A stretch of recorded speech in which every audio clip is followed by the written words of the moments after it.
بسم اللہ الرحمن الرحیم۔ وہ شکل سے شریف گھرانے کی بیٹی لگ رہی تھی۔ میں پاس گیا، میرے قریب ہو کر بولی، چلو گے صاحب؟ میں نے پوچھا، کتنے پیسے لوگی؟ کہنے لگی، آپ کتنے دیں گے؟ میں نے اس کی نیلی سی آنکھوں میں جھانک کر دیکھا، وہ بے بس تھی۔ میں نے بولا، آؤ کار میں بیٹھو۔ وہ ڈر رہی تھی۔ کہنے لگی، کتنے آدمی ہیں؟ میں نے کہا، ڈرو نہیں، میں اکیلا ہی ہوں۔ وہ خاموش بیٹھی رہی۔ پھر کہنے لگی، آپ مجھے سگریٹ سے اذیت تو نہیں دو گے نا؟ میں نے مسکرایا، بالکل بھی نہیں۔ اس نے ایک لمبی سانس بھری۔ آپ میرے ساتھ کوئی ظلم نہیں کریں گے نا صاحب؟ آپ چاہے مجھے 500 کم دے دینا، لیکن میرے ساتھ برا نہ کرنا پلیز۔ میں بہت خوبصورت تھی۔ معصومیت اس کی باتوں سے ٹپک رہی تھی۔ پھر بھی خدا جانے کیوں جسم بیچنے پر مجبور تھی۔ وہ نہیں جانتی تھی وہ کون ہے۔ میں نے پوچھا، کھانا کھایا ہے؟ کہنے لگی، نہیں۔ میں نے ہوٹل کے سامنے کار روکی۔ ہوٹل والے مجھے جانتا تھا۔ اس نے جلدی سے کھانا پیک کیا، مجھے دیا۔ میں کار میں بیٹھ گیا آ کر اپنے ڈیرے کی طرف چل دیا۔ چوکیدار نے دروازہ کھولا۔ میں نے کار پارک کی۔ رات کے 11 بج رہے تھے۔ وہ مسلسل میری طرف دیکھے جا رہی تھی۔ میں نے کھانا پلیٹ میں ڈالا اور اس سے ہاتھ دھونے کا کہا۔ وہ کہنے لگی، میں نے نہیں کھانا۔ میں نے پیار سے کہا، ڈرو نہیں، کچھ نہیں ہوگا۔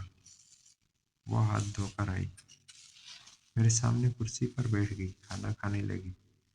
جب کھانا کھا لیا گیا تو کھانا بچ گیا۔ کہنے لگی، یہ میں گھر لے جا سکتی ہوں؟ میں مسکرایا، بالکل بھی نہیں۔ وہ چپ ہو گئی، برقع اتارنے لگی۔ میں نے کہا، رک جائیں، میرے پاس آ کر بیٹھ جائیں۔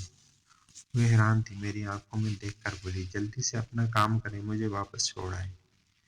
میں نے کہا، نہیں پوچھوں گا کیوں کرتی ہو ایسا، کیوں بیچتی ہو جسم؟ بس اتنا کہوں گا، چھوڑ سکتی ہو کیا یہ سب؟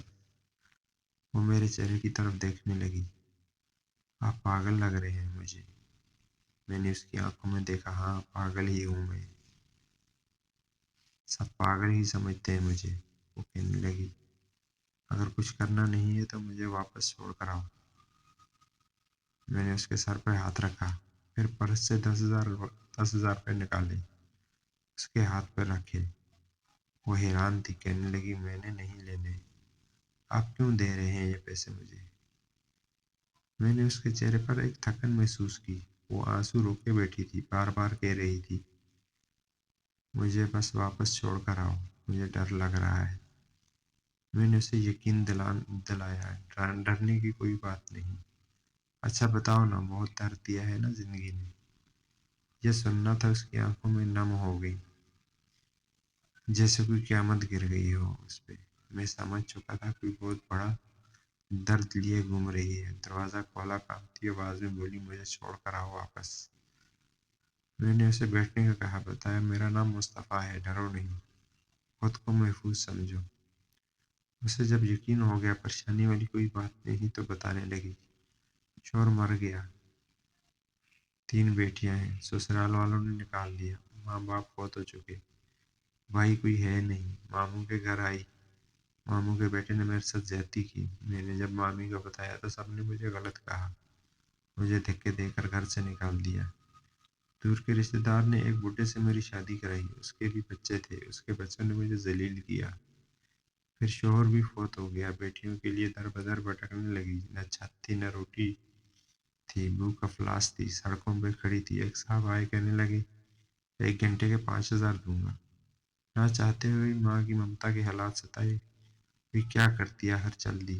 بس ہر روز جسم بیچتی ہوں، کرائے کا موقع اگر لیا ہے، بیٹیوں کو اکیلا چھوڑ کر آتی ہوں، کیا کروں؟ بہت بار سوچا خودکشی کر لوں، لیکن بیٹیوں کو دیکھ کر ہمت نہیں ہوتی۔ وہ رو رہی تھی، میں نے زمانے کی بے عزتی محسوس کر رہا تھا۔ اس کے سر پہ ہاتھ رکھا، اس سے کہا، تمہارا بھائی ہے نا، آج سے تم اپنی بیٹیوں کو لو، میرے ڈیرے کے اوپر والے ایک روم میں رہو۔ وہ یقین نہیں کر پا رہی تھی۔ کار میں بٹھایا، اس کے گھر پہنچا۔ بیٹیاں سوئی ہوئی تھی، بہت پیاری تھی، گود میں اٹھایا، دل کو سکون ملا۔ وہ مسلسل روئے جا رہی تھی، مجھے کہنے لگی، آپ فرشتے ہیں، آپ کون ہیں؟ میں اسے اپنے آفس لے آیا، دعائیں دینے لگی، جھولی اٹھا کر نہ جانے کتنی دعائیں دیتی رہی۔ میں نے اسے کہا جا کر سو جائے، اپنے ڈیرے میں گیا۔ میرے سامنے وہ چہرہ گزرا جو ایک لڑکی اپنے شوہر سے جھگڑا کر رہی تھی، اسے کہہ رہی تھی مجھے طلاق دے دو، تم کو میری قدر نہیں۔ وہ اپنا گھر جلا رہی تھی اپنی بیوقوفی کی وجہ سے۔